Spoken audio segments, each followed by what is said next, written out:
Niyanig ang mga paninda at nagpatay-sindi ang ilaw ng tindahang ito sa Barangay Palina, Pugo, La Union. Alas 10:30 ng umaga, tumama ang magnitude 4.4 na lindol. Agad na napatakbo ang batang yan sa kanyang nanay.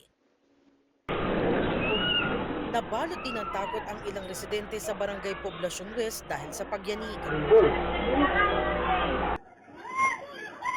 Naramdaman din ang pagyanig sa isang shopping center sa bayan ng Agoo.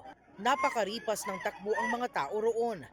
Ongoing po yung mga pag-inspect din ng mga DRMOs natin dito sa La Union kung may mga damages po. Naramdaman din ng lindol sa ilang bahagi ng Benguet, gaya sa Benguet National High School.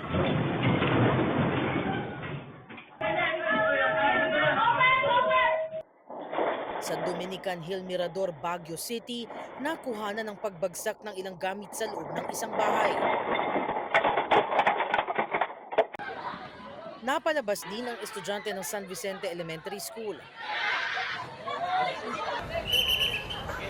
At Baguio City National High School. Ang ilan sa kanila nawalan ng malay dahil sa pagyanig. Ang dami pong mga bata dito, ang mga inimatay. Ang bilang ko kay umabot na ng mga 20. May napansin ding malaking crack malapit sa entrance ng paaralan. Yan po yung bagong crack dito sa main entrance ng Baguio City High School. Kinailangang ilagay sa stretcher ang isang estudyante sa Luwakan Elementary School matapos siyang makaranas ng panic attack. Naramdaman din ang pagyanig sa St. Louis University at Baguio City Hall.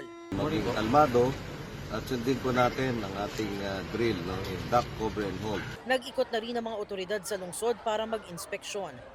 Ayon sa FIVOX, hanggang intensity 4 o moderately strong ang naranasan sa ilang bahagi ng La Union at sa Baguio City.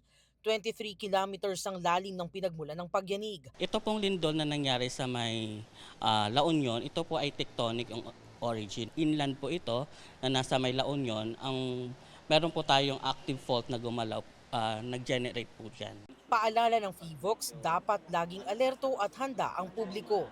Mahalagang seryosohin ang mga earthquake drill tulad ng duck, cover and hold upang maprotektahan ang sarili oras na magkaroon ng malakas na lindol.